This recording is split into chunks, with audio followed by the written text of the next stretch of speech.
আজ আমাদের আলোচনার বিষয় হলো কবওয়েব মডেল। কবওয়েব কথার অর্থ হলো মাকড়সার জাল। এই মডেল বা থিওরির ডায়াগ্রামগুলো মাকড়সার জালের মতোই দেখতে বলে এই থিওরির নাম কবওয়েব মডেল। অর্থনীতিবিদ লিওনটিফ, নিকোলাস কালডোর প্রমুখ অর্থনীতিবিদ এই কবওয়েব মডেল সম্পর্কে ব্যাখ্যা করেছেন।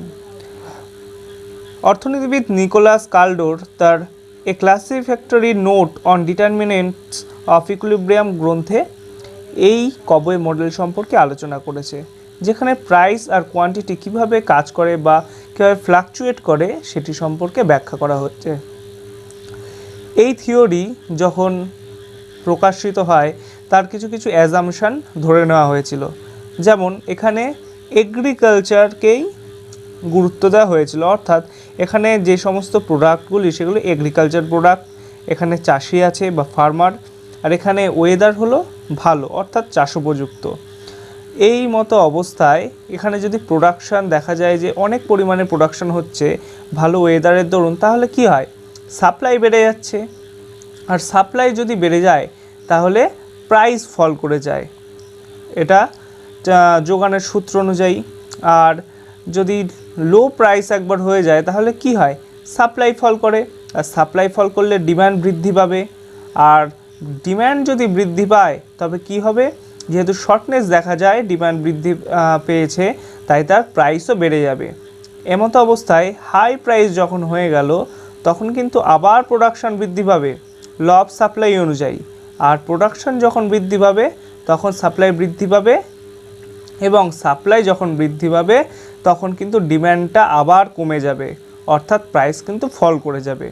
অর্থাৎ এই তিনটে জিনিস বা এই চক্রকে যদি আমরা তিনটি পর্যায়ে ভাগ করে নিই তাহলে খেয়াল করা যাক যে প্রথম বছর দেখা গেল কোনো চাষি খুব ভালো প্রোডাকশান করলো, ধরা যাক ধানের খুব ভালো প্রোডাকশান হলো, ফলে ধানের সাপ্লাই বেড়ে গেল, ফলে কি হলো, তার চাহিদা মিটে গেল, অর্থাৎ চাহিদার থেকে যোগান বেশি হয়ে গেল।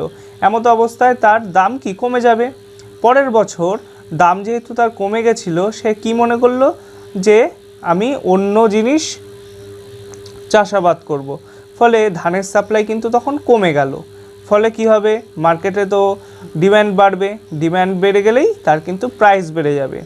ঠিক তেমন এর পরের বছর সেই একই চাষি ভাবলো বা একই কৃষক ভাবলো যে আগের বছর তো দাম বৃদ্ধি পেয়েছিল, তবে এবার আবার প্রোডাকশান বৃদ্ধি করা যাক।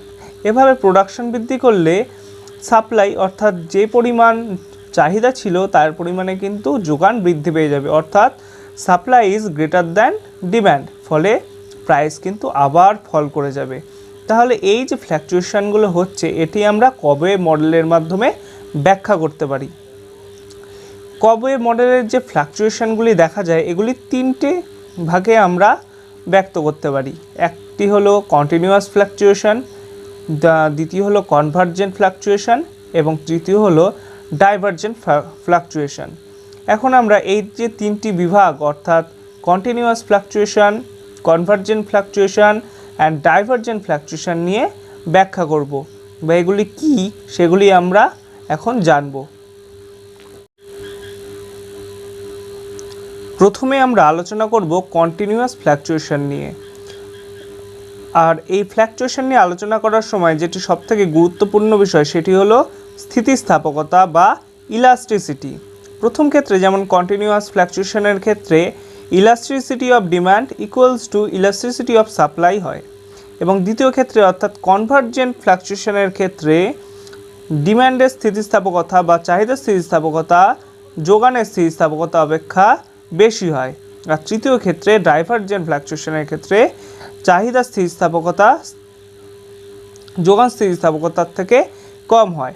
স্থিতিস্থাপকতা অর্থাৎ যেটি এখানে আমরা একটি সহজ পদ্ধতিতে মনে রাখতে পারি যে অর্থাৎ যে রেখার চাহিদা রেখা কিংবা যোগান রেখার যদি স্থিতিস্থাপকতা বেশি হয়, অর্থাৎ যে রেখার চাহিদা অর্থাৎ যে রেখার স্থিতিস্থাপকতা বেশি হবে সেটি ভূমির দিকে বেশি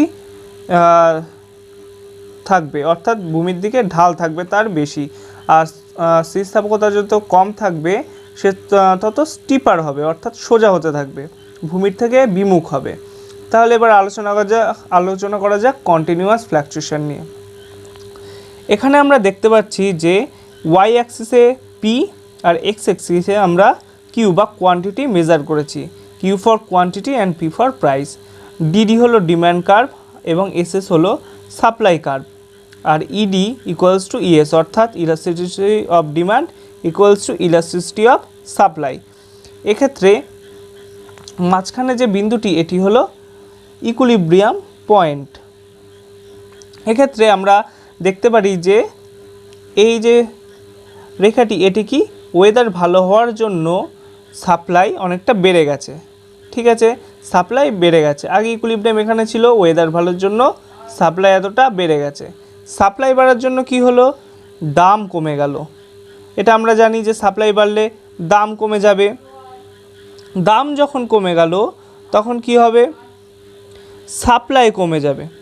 যখন দাম কমে গেল যে প্রডিউসার ছিল সে কী করলো, সাপ্লাই কমিয়ে দিল।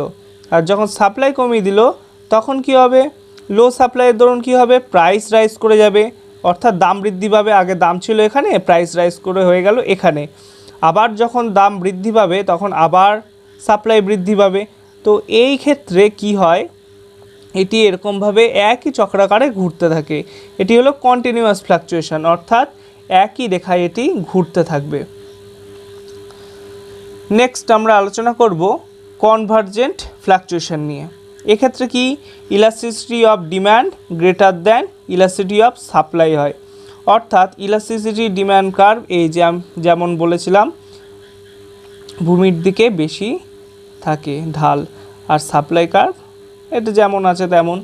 এক্ষেত্রে কি হয়, এটি ছিল তার ইকুইলিব্রিয়াম পয়েন্ট। যথারীতি সাপ্লাই বৃদ্ধি পেল ভালো আবহাওয়ার দরুন, সাপ্লাই বৃদ্ধি পেয়ে কী হলো, যেহেতু সাপ্লাই বৃদ্ধি পেয়েছিল প্রাইস ফল করে গেল। প্রাইস ফল করে কি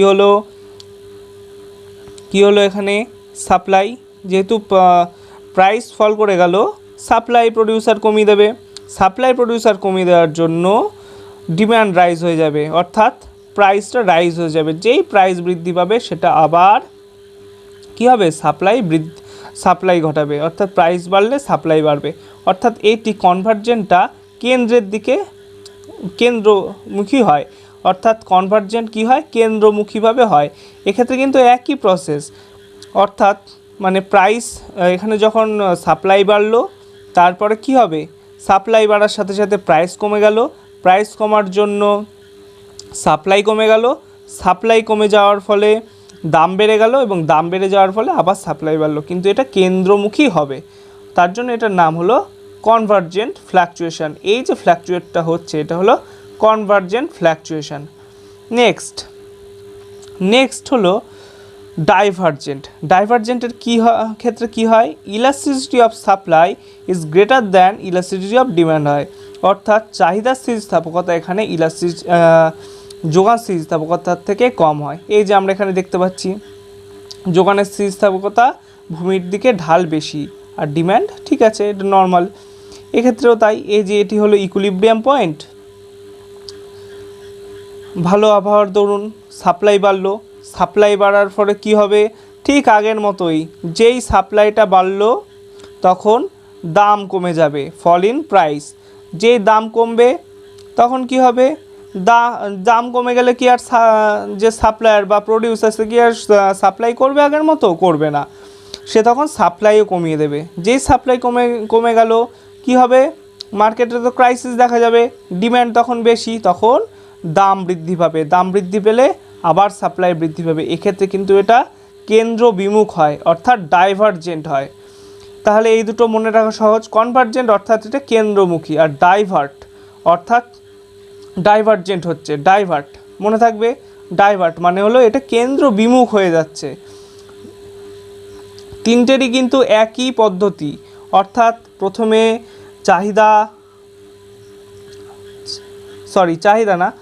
প্রথমে কি সাপ্লাই বাড়ছে, এটা হলো ইকুইলিব্রিয়াম পয়েন্ট প্রত্যেকটার, এটি হলো ইকুইলিব্রিয়াম পয়েন্ট প্রত্যেকটার, এটা হলো ইকুইলিব্রিয়াম পয়েন্ট।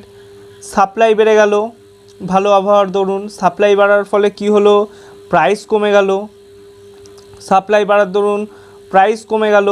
কেন, কারণ এখানে চাহিদার তুলনায় সাপ্লাই হয়ে গেছে, এবং চাহিদার থেকে বেশি সাপ্লাই হয়ে যায় তখন কি হয়, প্রাইস কমে যায়, দাম কমে যায়।